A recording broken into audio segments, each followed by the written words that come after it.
So, Faisal, what made you come back and talk? Start talking, huh? Yeah. One word, India. Well, that's a good. India has that power over me. I mean, I wanted to stay away from news completely. I don't want to do news. I've actually cleared my timeline. I don't look at news anymore. But India just, they're so inspiring. They're so motivating. And so I have to say something. We have seen Indian media, it's all over the social media. They're saying a lot of things. So, why are they having such a tough time? Okay, you can't blame them. To be fair to India, if we were in their position, we should also be having a difficult time. Because what has happened today, history has actually been written. So see, in schools and universities, history of America and history of the UK and history of the world, colleges and institutions everywhere, they talk about World War II, the Vietnam War, the Korean War, the Japanese War, whatever.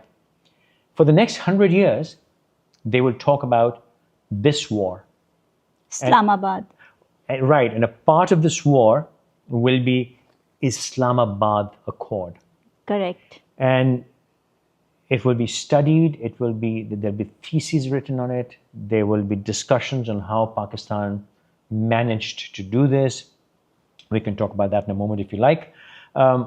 So India will have to live with that. They will have to erase this part of history from their syllabus. See, okay, I agree that India and Pakistan both have had a lot of, conflicts between them and all that. It's been in the history, it's been like coming since long.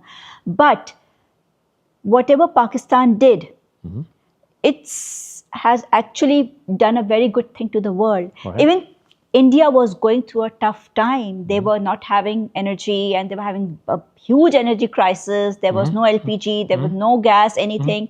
So Pakistan is someone who is taking them out of it. So they should be happy about, like every other world is happy. Everyone is sending us greetings and saying that how good we have done.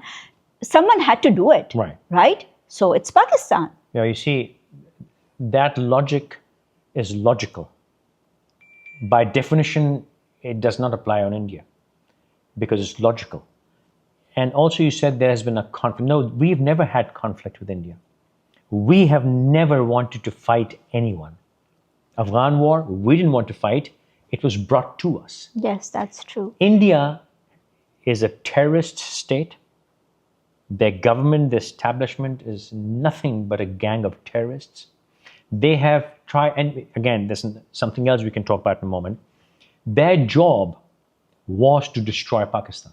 1971, Bangladesh, East Pakistan. Last year. Throughout, India's job has been to block Pakistan, which they failed terribly. And they keep doing these false flag things and blaming us for it.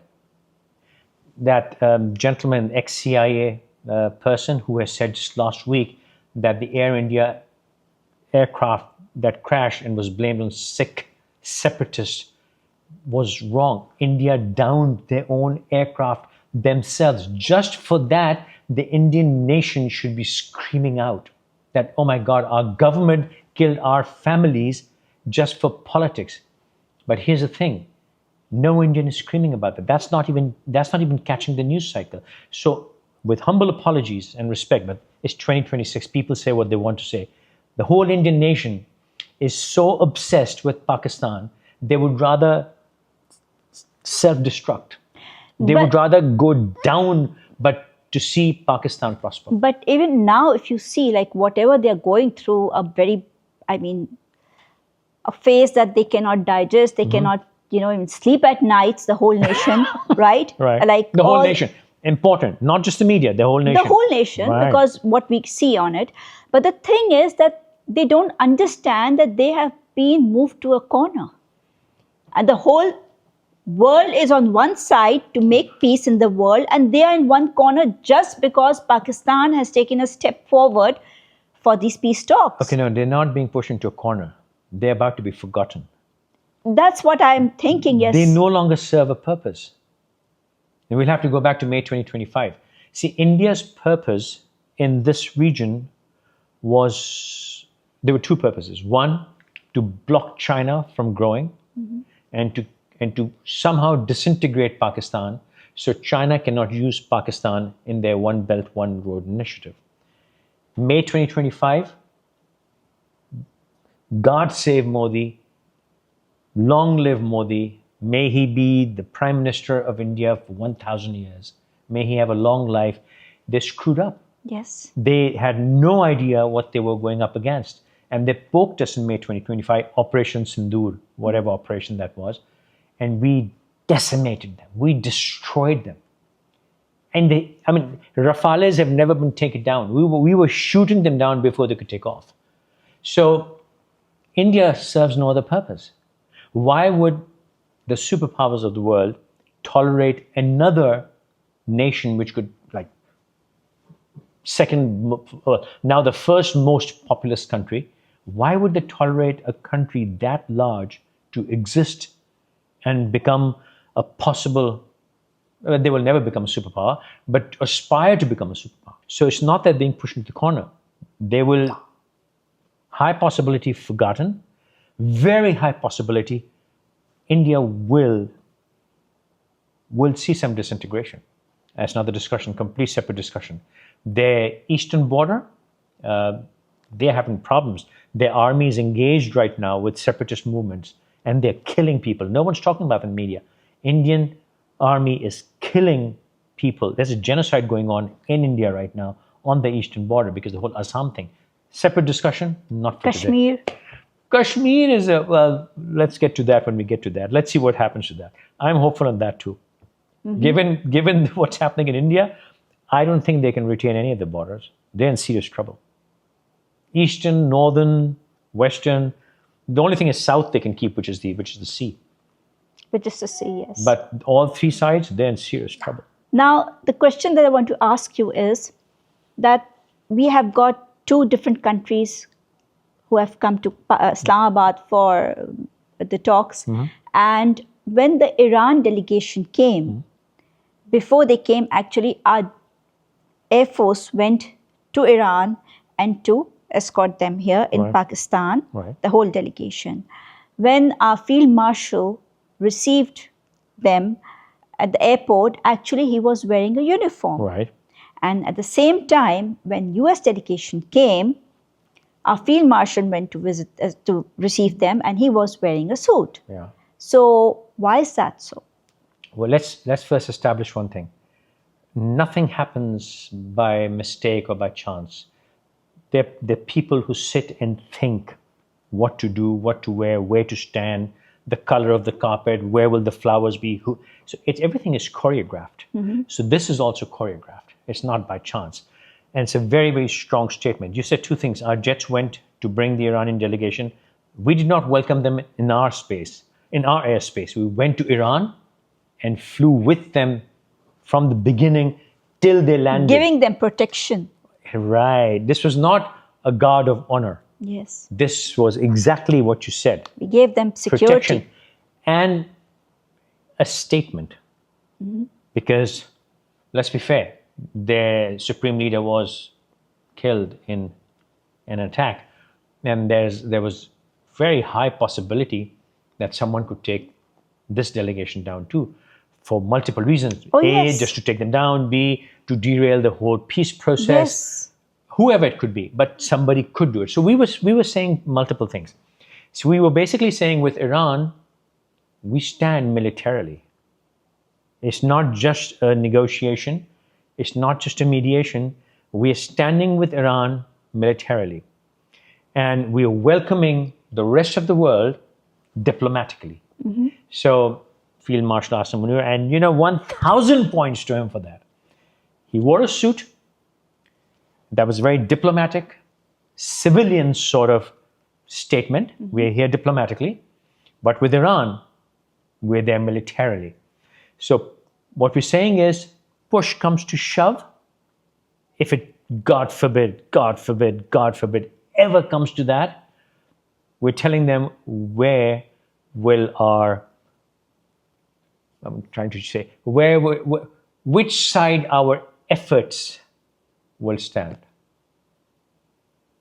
So it's a it's not by chance. Always remember, nothing. One of my teachers says very well, says if a dog is barking in Pakistan, always check why he cannot bark for no reason. There is a reason. Everything here has a reason. And you know what? We are very smart people. The world is now beginning to realize that Pakistan is not just a beautiful country. We are a very smart nation. We are a brilliant nation. We've played it so well for 70 years. We kept quiet. We don't make stupid movies like Dhurinder and Purinder and Bandar. Yes, correct. We don't do these monkey acts. To come back to your first question, why is India having such a difficult time? Because their ineptness, their incapability, and their bullshit. They've been bullshitting the world for so many years. I was actually, maybe it was happening last night, and they were thinking that the US delegation that's coming, they would go back, and halfway they would just go back, and they were just praying, and they were saying that they've been to different pundits and they've given them money to pray the whole night that delegation doesn't come to US. That Air Force 2, the plane carrying the Vice President JD Vance would disappear. Yes, it would disappear. They were doing all that or turn stuff. Turn back. So they had actually one of the Chinese journalists, and the Chinese journalists were also in favor of Pakistan. Everyone is in favor. It's then not even the US. Right. Ex-diplomat, yeah. Yes, even he was on with some anchor, and he also said, it's not about Pakistan. It's not about the world. It's about the world. And listen, regardless of who started the war, regardless of the dynamics of the whole situation, the thing is, we were in a situation. Who started it, how we got there, who was right, who was wrong, is a discussion beyond us. Let somebody else do that discussion. And the whole world was actually... See, the thing is that, yes, the oil prices did go up for Pakistan, like the whole world, but our supply was not stopped. We were getting the supply, yet we actually went forward for the world to bring peace. Okay, I'm glad you raised that. The world also has to realize we don't want to fight. We want to do business. Yes. We just want to get on with life, do business, make money, prosper, have peace. We don't want to fight. We never wanted to fight. Pakistan has never been interested in fighting. But there was propaganda, Indian propaganda, and they kept portraying us that we are troublemakers, our nukes are dangerous, we are nuclear power out of control. I don't have to say I hope anymore. The world now sees we're the only ones who have our nukes in control. We're the only country in the world who has the nukes in control. And we don't have our hands on the button. No, we don't. And the best thing, I think the most favorable thing for Pakistan is the Pakistan and China's relationship. Yes, but also, no, I agree. Like, Chinese are like brothers to us. China has stood by us since forever. God, yes. I mean, I cannot say a word. I can't say enough words to thank China for what they've done for us. But, Bina, to be fair, we have had good relationships with everyone.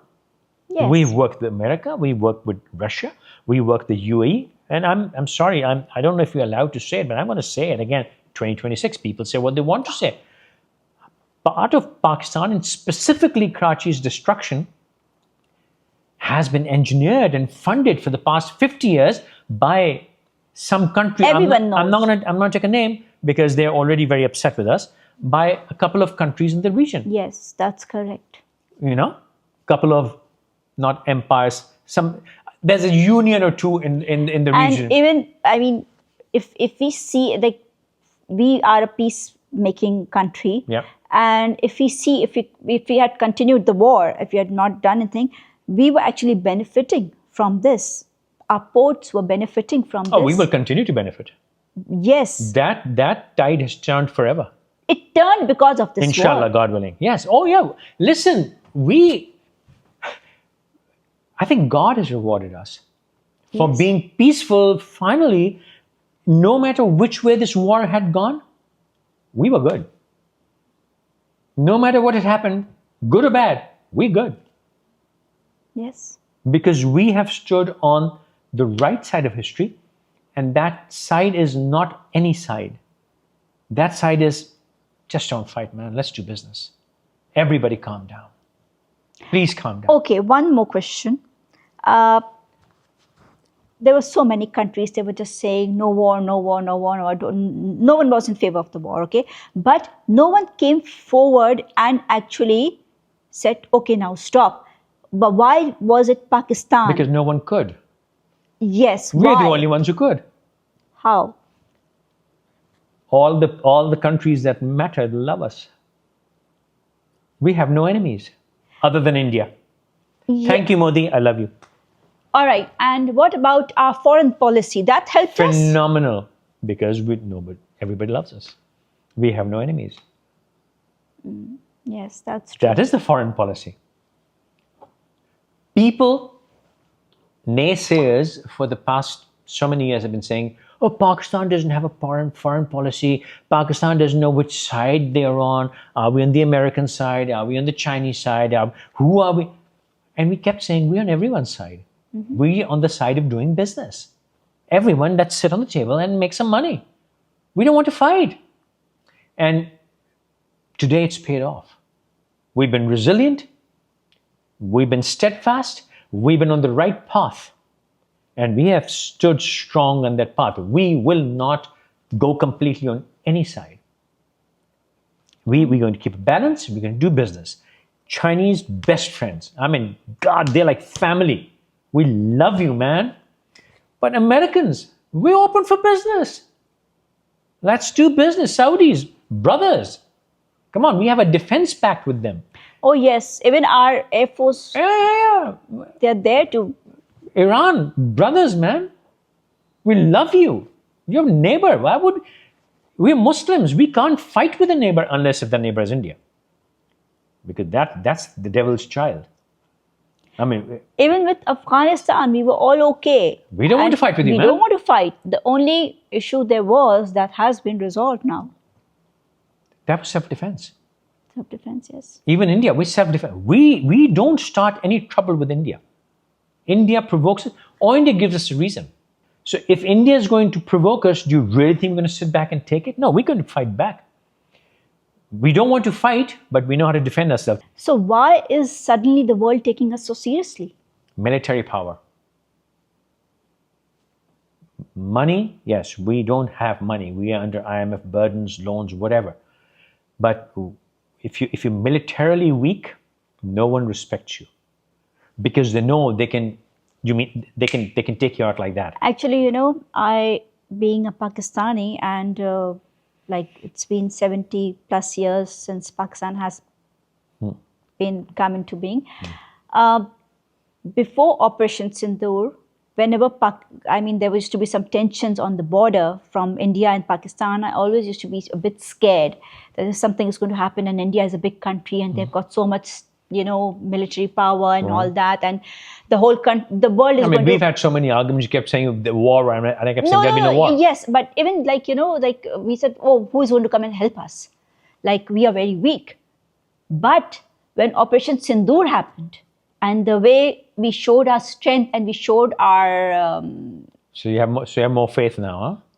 And we showed not just our strength with the army, but also with the technology that we have built. That's a plus point. If it's not just the military, not just the Air Force, Navy, but the whole genius of it all, the science and technology. The science and technology that they have used in it. But see, excellent. Here's my point. We're a brilliant people. That's true. We're not bullshitters like Indians. We're actually brilliant. Come on, JF-17, the country who's been under IMF debt, the country who the world thought is going to give us charity armament, is now selling. One of the hottest selling aircrafts in the world is JF-17s. Yes, we are actually selling them. Our military equipment is in such high demand, we can't cope with the deliveries. That's true. So we did not make stupid movies. We just kept our heads down and we worked. And we worked. Quietly, silently, we worked. So answer to your question, why are we being taken so seriously now? Because The world knows that they can't just wipe us out. We have a military which can defend ourselves. Air Force, Navy, Army, whatever. The whole engine is super strong, super powerful. We're not dependent on some country holding back our fighter jets for, I think, 16 years and not giving us parts. That has happened in history. I don't know how many years. We were paying for them, but they were parked somewhere else. We had no access to them. Not anymore. No one can, God willing, inshallah, ever shut our military down again. We have relationships wherever we need to. We had our fuel supply running. We had everything going on. There were countries offering us, don't worry, we're giving you fuel. Don't worry, you'll have everything. You just let the world fight. You're okay. Don't worry about it. And is this because that we have the right people in government right now?